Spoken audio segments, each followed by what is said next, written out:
and welcome to No Such Thing as a Bad Movie podcast. I'm April Atmansky, and I'm here today with Justin DeClue and Colin Cunningham, Colin Canuck Cunningham. Oh, Canada. I feel so patriotic. I had a good intro. I was going to say, this week, Canada Day came early. Well, yeah. I guess most people don't know when Canada Day is. July 1st had already passed. So. Yeah. Oh, shit. I thought it was in September. No, I got Damn, literally. God. You are the not. Cheetos. the day we started dating. It's our anniversary. right. It's Okay. Canada Day. I had Jesus too many God. Cheetos, everybody. Yeah, April was like, and this is not a How I Met Your Mother joke or anything like that. Like, April, I came in, I bought some Cheetos, and throughout the entire night of movies, she's like, what movie are we watching? And it's like an hour in. I kept missing out on plot points. Okay, so we watched two Canadian movies. One is very, very important to bad movie culture, but something I think most people probably haven't actually seen, and that is Things.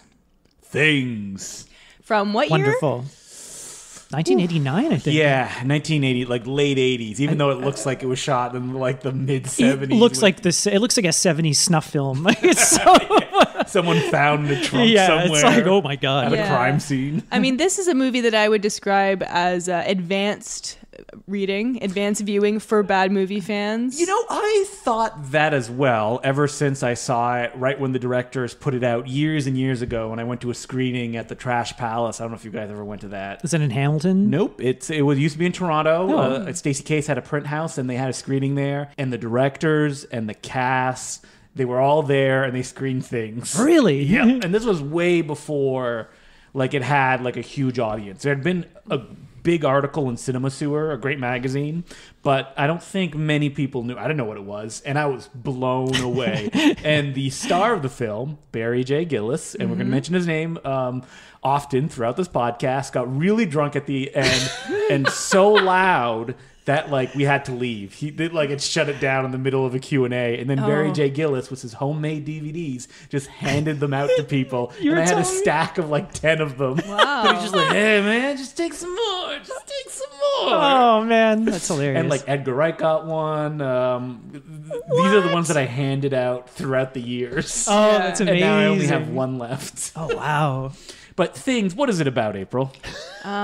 Well, it's about these Canadian fellows who go up to their friend's house for the night, and his wife is sick, and then she gives birth to some monsters, and that's about it. When you hear that, it seems pretty straightforward, but it is anything but. It is told in such Confusing. a weird way. I love how I think it was like how. Well, first of all, we saw this in the theater last week. Yeah, oh, that's what I was about to say, is that I would have thought it was advanced studies as well. Right. And that's one of the reasons we didn't show. We've been doing Laser Blast for almost 6 years now. We Yeah. show a movie a month at the Royal Cinema, which is a very big cinema.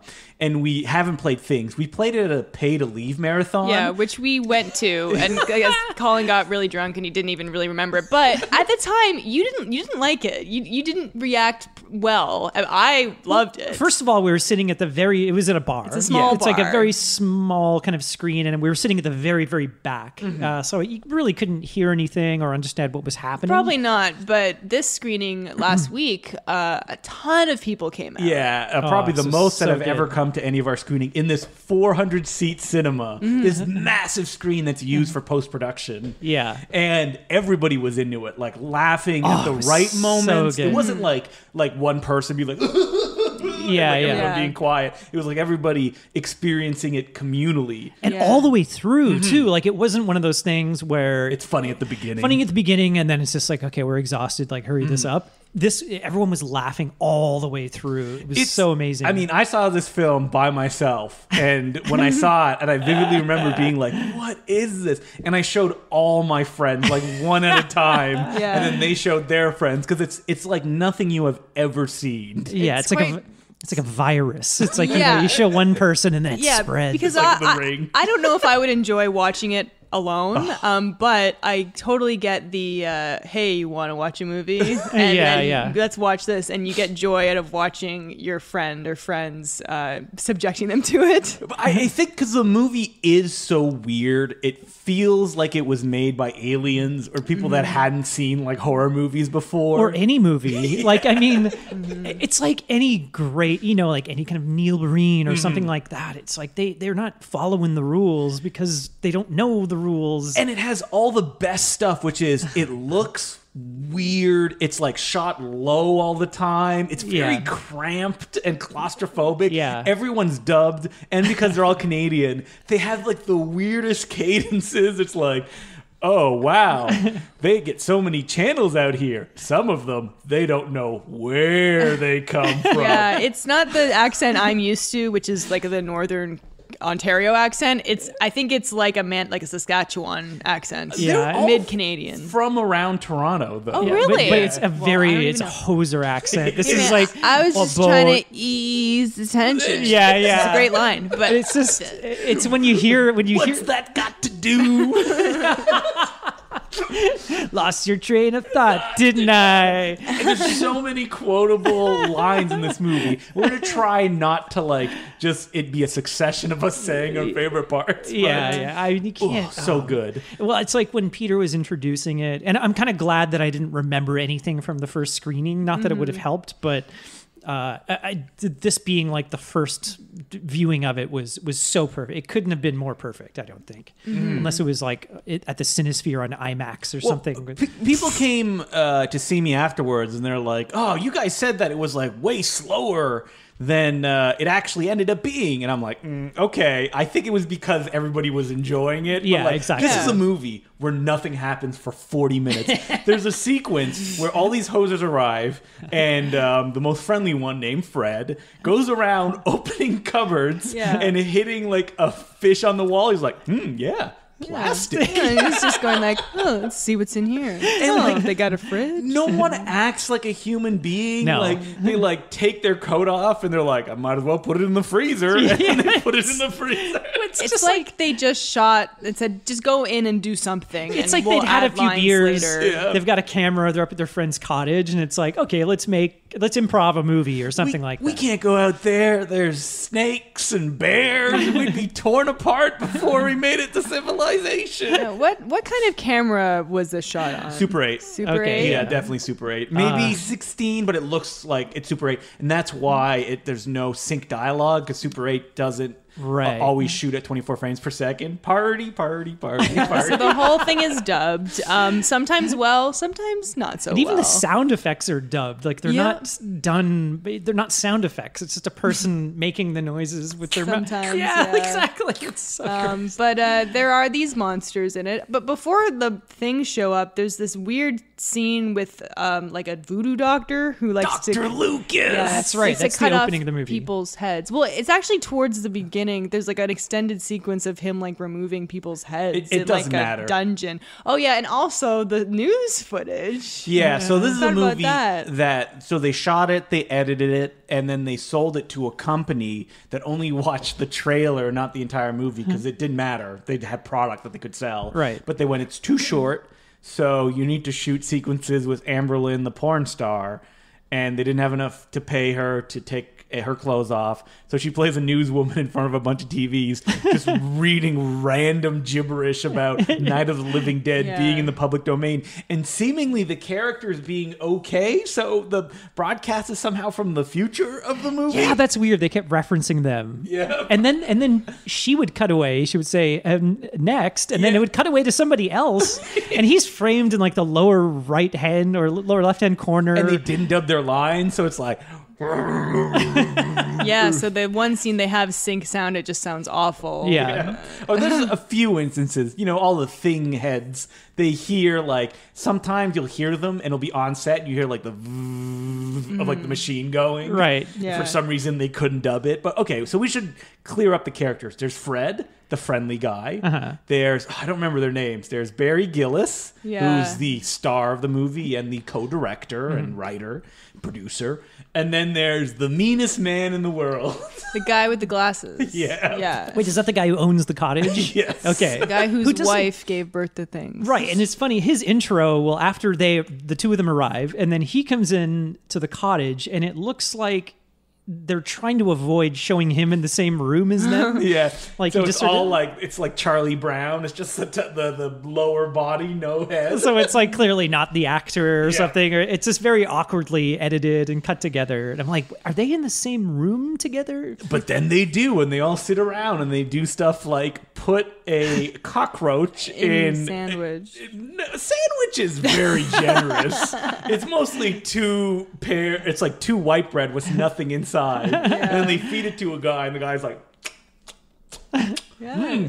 good sandwich. And then like one of them farts, and then like he's like, oh, mosquitoes, even though he's wearing a giant Sweaters. yeah. Yeah. It's just great stuff. Just them hanging around. A lot of padding. They Yeah. watch television. Yeah, well, pornography seemingly. Ooh, Yeah. Jane, stop on that channel. And then so there's a bit of a lull where they're just hanging out, and then monsters. Probably attack. most of the movie. Yeah, but you Kind of. say that there's a bit of lull till the monsters come out. But then the monsters come out, and then they just go sit at the dinner Yeah. table and just talk to each other for like 30 Yeah. minutes. They're still just hanging out. But there was one scene, it was like in your intro where you said, okay, there's a scene or there's a sequence where the audio cuts out, where there's no Foley. Nothing. Is there There's like just a music? humming, like a David Lynch style, like Like nothing's gone wrong. yeah. Nothing's gone wrong. Yep. That's just how it is. That's called the black hole of things, where it's like, or the eye of things. Well, the Things puppets, I wonder how many they had. I'm guessing 2. Oh no, they had a lot because there's oh, some really? scenes at the end where he's looking and he's like, "Oh God, they're everywhere," and he's like, I thought that was just creative editing. But they look good. They're these little monster things that are like a foot long, maybe, and they have these really big teeth. Somebody pointed out, a friend of mine, that the sound that the thing makes is the sound that in John Carpenter's Thing, where they're testing the blood and like it goes like, "Roar!" Yeah, yeah. That's the sound that loops over and over and over again in Thing. Really? Yeah, they're like, "Ah!" You hear it Yeah. just like endlessly. So, what was your favorite part, April? Well, to be honest, my favorite part is just like the dialogue and how they say lines. But that goes without saying. So, honorable mention goes to the music. Now, this movie has about 3 songs that they loop. One is like a Casio keyboard demo song, and one is like a very sparse like piano track that was probably done by one of the people, and it's like, and it's like, Oh yeah, that's the one. and then the third and best song is the theme of the movie, "Caught in a Tailspin," done by Barry J. Gillis, and it has a wonderful guitar riff. It's moody. It's like Pink Floyd meets Rush. Strike 9. Yeah. Is that Barry J. Gillis? Yeah, his band Strike 9. I got a CD of him that my friend won in a contest, and Barry sent it to him, and he gave it to me unopened, and he's like, I haven't opened it. It's like Pandora's box. I'm afraid that like demons are gonna come flying out of it. No, it's like that one Wu-Tang album that's that guy bought for like $1 million. No, I genuinely like that song. I'm not lying. It plays. And there's like this like synthy kind of, moody sounds throughout the movie. It's when they have music, it's not bad. So my favorite part is definitely, and I love that the movie has this, is that like the funniest character comes in right at the end, the villain of the piece, Dr. Lucas.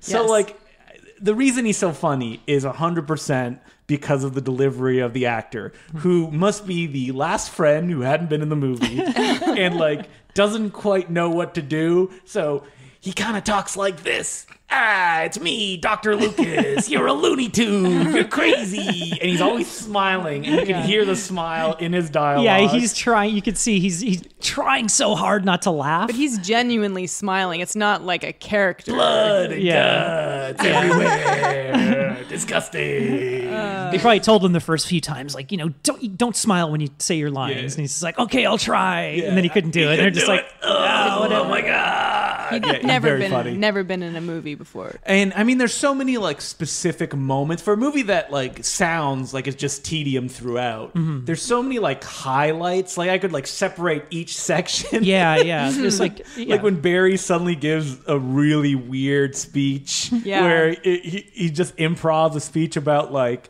a Scottish town. And It's a book he read once. this long monologue about demons. And then it ends with the guy going, "My wife just died." Yeah, like, what are you talking about? And that's when he says the ease the tension line. I never thought I would live with the dead. There's a lot of weird, like, proclamations like that where they were, like, trying to sound deep, I guess. The next time we go out, I'm leaving you at home.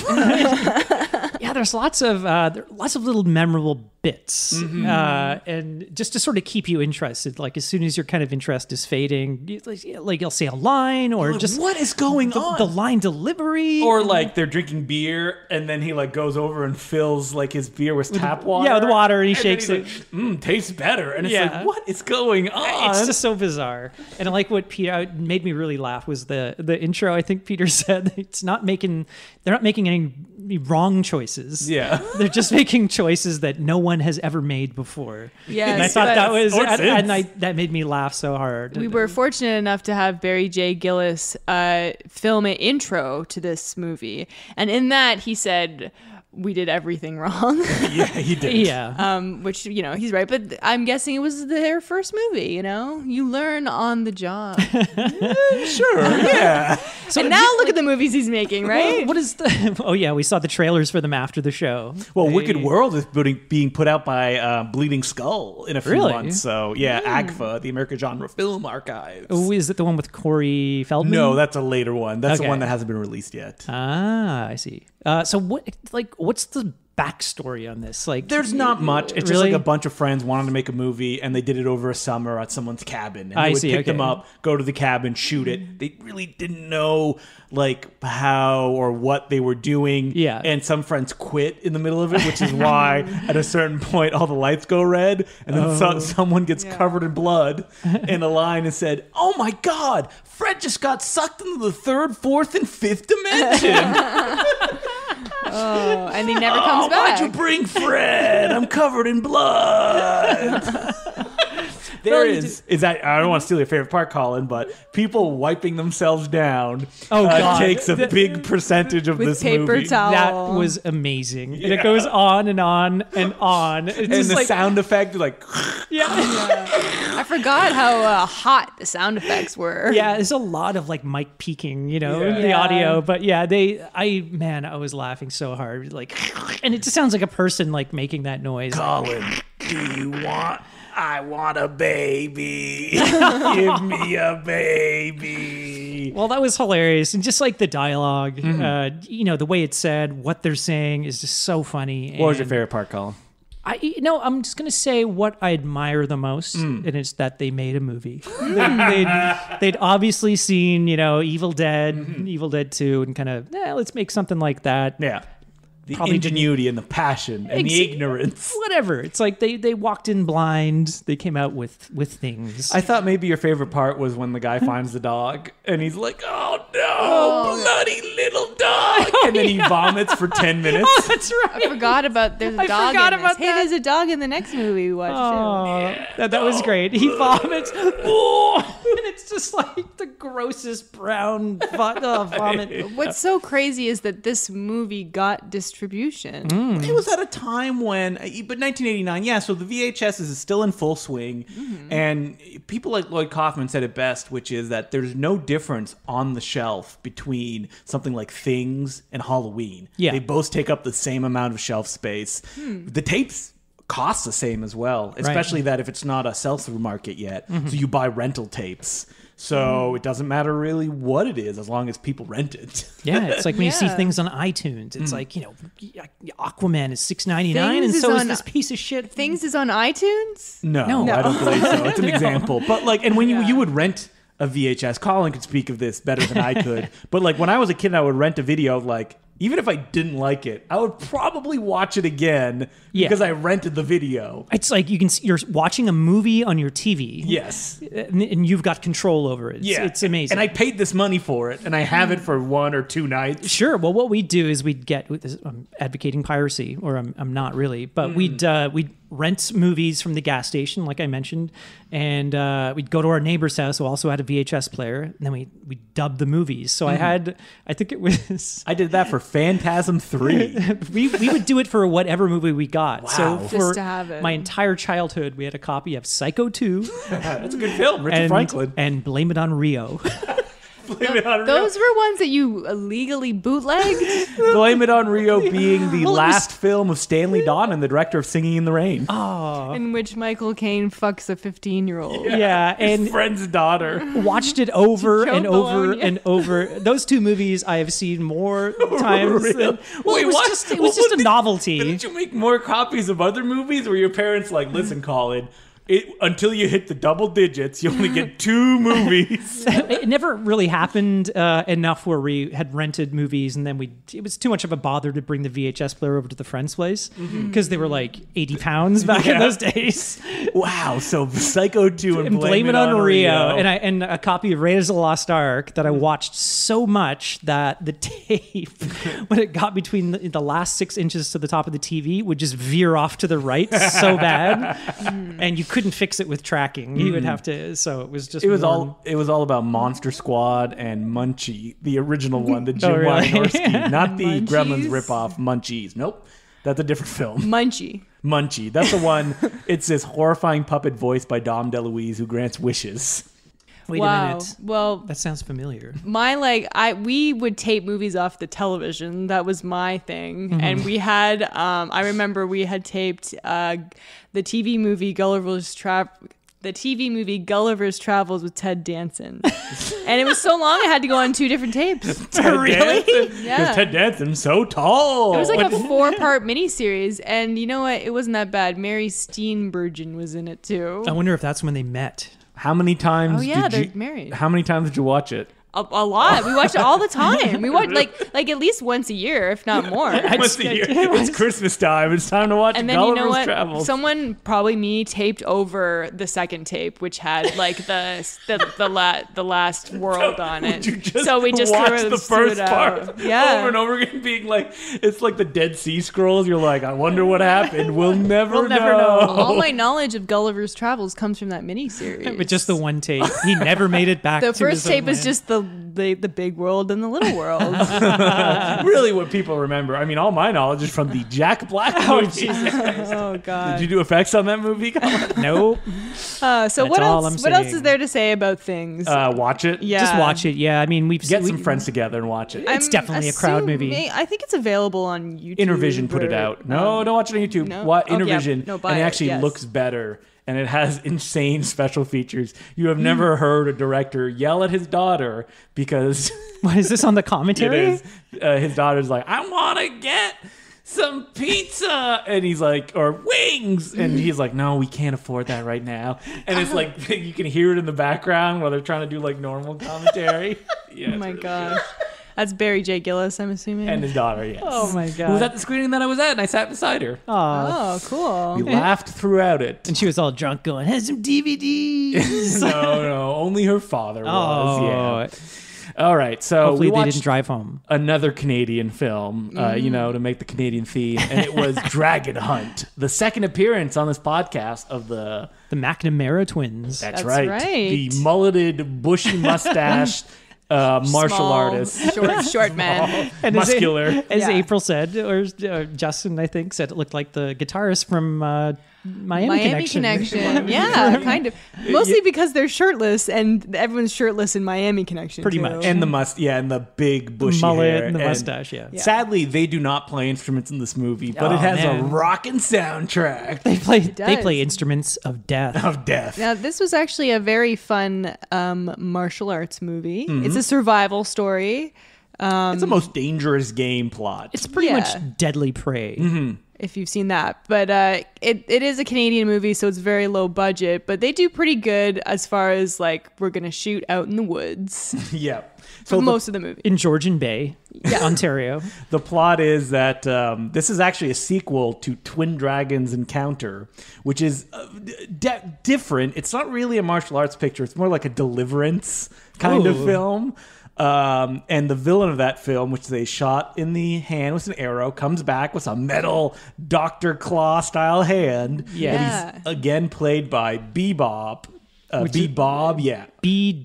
Bob, a punk musician out of Toronto, right? Who hams it up like there's no tomorrow. Oh my in this God! film. Quite the performance. He only acted in 2 films, and they were both starred the McNamara brothers.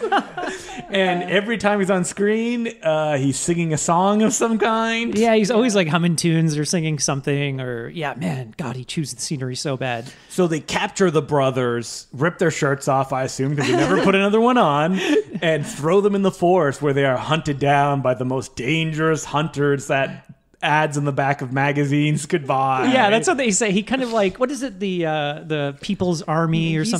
He said People's we Private put ads Army. in all the martial arts magazines. Yeah, all the hunting, and then and the Weekend Warriors. Yeah, so they put an ad out in the magazines, and then all these recruits, I guess, sign up to like hunt these guys down. But they're all kind of like, they have different styles. They have like ninjas, then they have poachers, and then they have like, big game hunters or something like that. They're all mostly big burly dudes, except for the ninjas. I mean, even the ninjas are a little bit on the rotund side. They're at least spry. Well, they're nothing against the McNamara bros. No way. They like chew them up like dog food. I mean, that's their first enemy, which is the world's biggest, fluffiest dog that the Beastmaster sends after them. Yeah, that's right. It's supposed to be. They It's call it kinda like a prison dog. It looks like a sheepdog. Yeah, a it looks black It looks like sheepdog. a giant schnauzer. Yes. It's just friendly looking. And they try to like dub like over it, but it looks like it just wants to play and roll around. They don't even have a close up of its teeth, like and that doing was anything. their first victim. They can't because it's just a big fluff. Yeah, on it's their just like a heads. big square head. Oh, it's a cute dog, but It was pretty cute. Yeah. This movie has a weird there's like plot going on in the background with like the crazy villain. Why does he have this compound? We're not really sure. He's like holding 2 women hostage. There's a briefcase of money.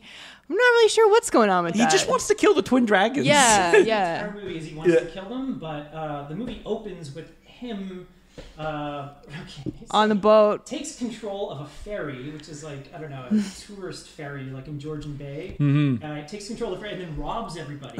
But he somehow frames the Twin He Dragons. leaves a medallion. It's like a yin-yang medallion Yeah. with like a pair of gold boxing gloves on it. And then the police capture the McNamara brothers, beat them up, and then immediately let them go. Yeah, and then they just go on a summer vacation. And I guess he uses that money to buy this sort of island compound to train these people. Did he get And then bring the brothers to him. Yeah, Yes. he captures them. where they are drugged by the beautiful women that they're with? Yeah. By these two But succubi. are those the same women that are at the end of the movie? Yes. Yeah, that they were being held in the cap. Yes, because it's revealed that Captive. one of them is a drug addict and the other is a police officer. Oh. Yep. And I guess they were like blackmailing them or something. Yeah. See, there's all this plot going on under the It surface. doesn't- no, I'm it just doesn't trying to really find- matter, It's though. all just about cool fight scenes and building traps in the forest. And montages. Yeah. There's so many. There's a song called I'm a Survivor that played 3 times. I'm a survivor. I'm gonna make it. Yeah, when Billy Butt drops a hot track. The musician all the songs are credited to Billy Butt. I laughed so hard. If Colin was very silent, that's because His he mic. was, My mic may have gone out. may have gone out. I don't know. Or he was so awed by things in Dragon Hunt that he was blasted out of his chair. Well, Billy Butt's the musician. He wrote "I'm a Survivor." Yes. Right. Okay, what was the What song was at the the other end? one? It's What makes a like, man cry? No, you can't make a man cry. Why does Can't a make child lie? Boy, lie. You can't make a heart die. You can't make a man cry. Yeah. Fringe fry. No, and then Very he catchy song. He wrote that, and he's like, "I'm done. That's it. I can't. This is it." Oh my God, Billy Butt killed himself. So basically, it's the twins kind of dispatching these bad guys in groups. So it's like Bebop will send out the poachers. Yes. And they'll do their thing. They're setting traps, and then suddenly one of the McNamara brothers like, "Hey!" And then he throws one of the He goes, traps. catch! He throws a bear trap at him. And he catches it with his hand. No, the one thing they teach you in poacher school not to do. All the bad guys are really dumb in Yes. this, and that's like played up. They all have mohawks too. Yep, they do. For the most part. Do the ninjas have mohawks? They knows? could Who under there. knows? Okay, so my favorite part was definitely the fight choreography, and also it was shot well. There was a lot of close-ups. Sometimes it was hard to see what was going on, but interesting shots, lots of POV shots. Oh, the Neo. There was a PO knee where someone was being kneed, and you saw the knee coming at the camera. And like they're obviously like really going at it too. They Yes. don't look like they're holding or pulling any And punches. the McNamara brothers aren't afraid to be like the butt of the impact either. So like The Billy they're butt? thrown around. They're like they look like they're ragdolls. getting Yeah. hurt too. you Yeah, know? no No Not like- padding, shirtless, just thrown Yeah. on the hard rocks. Yeah, and they're stuff like that. really taking beatings. Not like seriously, but not to the point where it's like, oh well, they're not even anywhere close to hitting them. Like they're I think they were hitting each other. One guy Yeah. picks up one of the McNamara brothers, like smashes him on his knee, Bane Yeah. style. Yeah, he like breaks his Oh. back. Oh, and then it like, and then he wakes up in like this cell in India, and he has to climb up and Yeah, get back to it was Gotham really- City. Well, there was a character named Batman in this movie. No, was. His name was Fat Man. You couldn't hear. I swear, Fat Man. I The swore. credits said Fat Man as well. Did it really? Yeah, Okay. they did. Maybe Billy Bob or Bebob was just, you know. There's a guy that's like, he's so dumb he can't even feel pain. Oh, yeah, and then that's there's right. another guy whose power seems to be to sloppily aim a crossbow. And how do they kill him again? I forget. I can't remember. There's a chain guy who gets impaled on a tree. Yeah, that's the guy who has the dog that they kill. Yeah, the Beastmaster. There's like a guy with like those hooky weapons, all kinds of different... Oh, that was the Red Skull Ninja. The Red Skull Oh, Ninja. Yeah. right. He was like the kind of leader of the ninjas, I guess. As the McNamara brothers say, we're gonna roast a red skull. Oh no, tonight. that was my favorite line. So it's like it just cuts to them and they're cooking food over a fire, and then they're like, "What do you say?" And he goes, "When we finish smoking these fish, we'll smoke ourselves a red skull." That cracked roast me is up. right there. And It's an it's like- alliterative. It's like they have this like nicely filleted fish that they're smoking a fish over the fire. It's like, Yeah. I'm living the life of luxury here. Tasty, yeah, the Ontario life. Oh, There's man. more to discover, Colin. In Georgian It's Bay. yours to discover. Oh, is it yours to discover? I thought it was open for business. Now it's open for business.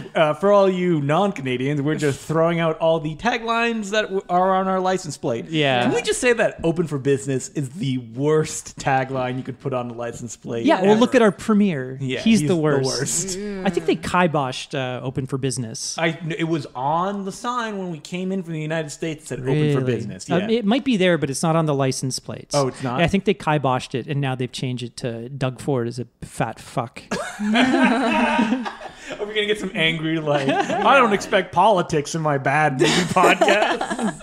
D Ford. Local politics. Ford, our Ford from beyond the grave. Oh. Okay, who else? Our has a premier, favorite? Doug Ford, is the brother of The crack smoking mayor. crack Yeah. smoking mayor And, Rob you know, Ford. He's even though that deceased. he worked very closely with Rob Ford, the Dum Dums still elected him to the Premier of Ontario. Yeah, Doug the Thug. Thanks, It's Ontario. so bad that the federal conservative government benched him for 6 months, the entire legislative branch, because they Yeah. didn't want him to embarrass them, Oh, which has God. never happened in Canadian history. Oh my God Almighty! All right, so what my favorite part? Yeah, April's making signs. Cut it. Cut it. My You know what parents else are going to grinds listen. my gears. My conservative family is going to listen to this.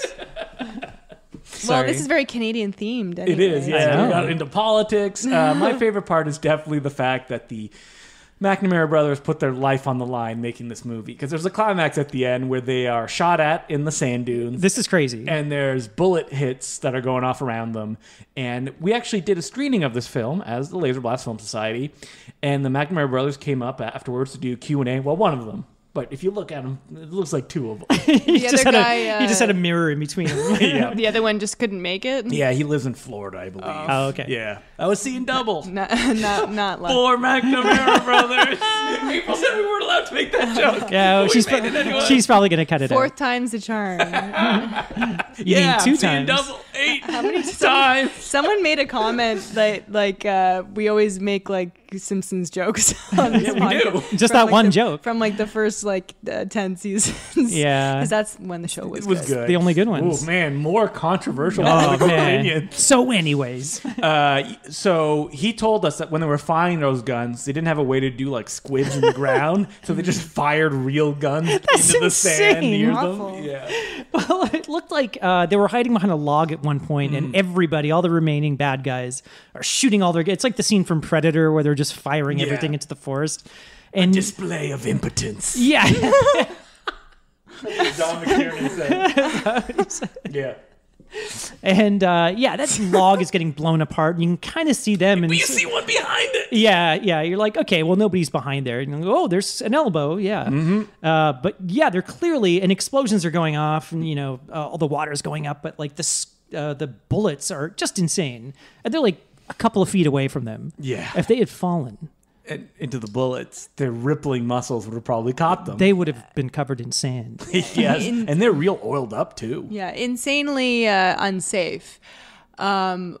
Well, also, did we mention the guy gets set on fire? Randy Butcher. Yeah, it was the Randy Butcher, you guys. Canadian stunt legend Randy Butcher. AKA Colin's friend's dad. My friend Robbie. Friend's uncle. His uncle. Right. But, His uncle is Randy Butcher. He's like a legendary Canadian stuntman. He's like anything that shoots in Toronto. We probably mentioned him before. Well, he did Back in Action, also featuring That's the right, McNamara yeah. brothers. Maybe they're friends. It's like Suicide Squad. He's always the head stunt coordinator for the entire movie. Like anything that comes through Toronto. I think now he's like the top stunt working guy. If in you look at his Toronto. IMDb credits, he's got hundreds of credits. So we saw that he was a stuntman. He played one of the ninjas, and they're masked, and then it said like "Man on Fire" or something in the credits. Randy Butcher. he did the full body burn. That was pretty cool. Yeah. He has a good body bird, even though April was like, that's not how you use that weapon. Well, he was the hooky. I What guess were that those was the weapons called? I don't know what they're called, Yeah, but the hooky basically you're things. supposed to like use it to like trip people and catch their ankles and stuff like that. He was like trying to catch both their Their blade. Hey, he looked like he it was. was sticks. Yeah, Yeah, And it he was like they're doing sharpened poor. sticks. But Yeah. he looked like he was just flailing around very slowly. Man, the McNamara brothers love to stab people in the crotch with those sticks. yeah. A lot of crotch And trauma. in this grabbing movie. crotches like right in there. The Beastmaster, they did like a body slam on him, and Yeah. they both went in and just They grabbed his grabbed balls. and lifted. And you can see it right from the ass side. They'd like go right over the taint and they just grab I gotta his mention balls. another thing I liked. And which- April just pointed at the screen like, what? was it the Beastmaster that was wearing the insanely tight jeans? Yes. Yes. So tight. Like I don't. That's You why. could see everything. You can't like The there's- McNamara brothers were like, this is an affront to our eyes. And that's why they grabbed his They grabbed balls. They're like, and it's like there's nothing to grab on. It's just tight denim. So did you have a favorite part, Colin? Okay, I've got to say, it's like it's a recurring theme on this podcast that it's like an exploding body, an exploding dummy. Yeah, a recurring joy on this podcast. It's just the best. Justin, you were clapping. I was laughing. It was like Bebop is running away. I think his name is Jake. He's got the briefcase full of money, and then the two women cops, like his prisoners, they break out of prison, and you see them loading up a grenade launcher, and then they go, "Hey, Jake!" And then he turns around, sees that they have a grenade launcher, and he just goes, He makes a funny face. and it goes on, and he blows up, and just pieces everywhere. It was so great. I love that. And I was surprised the McNamara brothers didn't get the final. Death blow. Yeah, they were blow. too busy getting their asses, getting There's a shot of kicked one of the and beaten. McNamara brothers being hit in the head repeatedly by a knee. It's so funny. There's also shots of them like rolling down the hill. The end fight is on like a sand dunes, and they just keep tumbling down and tumbling over, but they when he- survive. So when he 'Cause I'm a survivor. so many close-ups of their faces getting just pummeled. Yeah. Well, any true, action hero is not afraid to lose, not afraid to take their lumps. Yeah, JCVD type, because he always gets beat up to a bloody pulp before he wins. Yeah, they kind of do like a jumping roundhouse and kick the main baddie before the other guy gets blown up, and it kind of happens at the same time. And the girls, they break out and they shoot Bebob.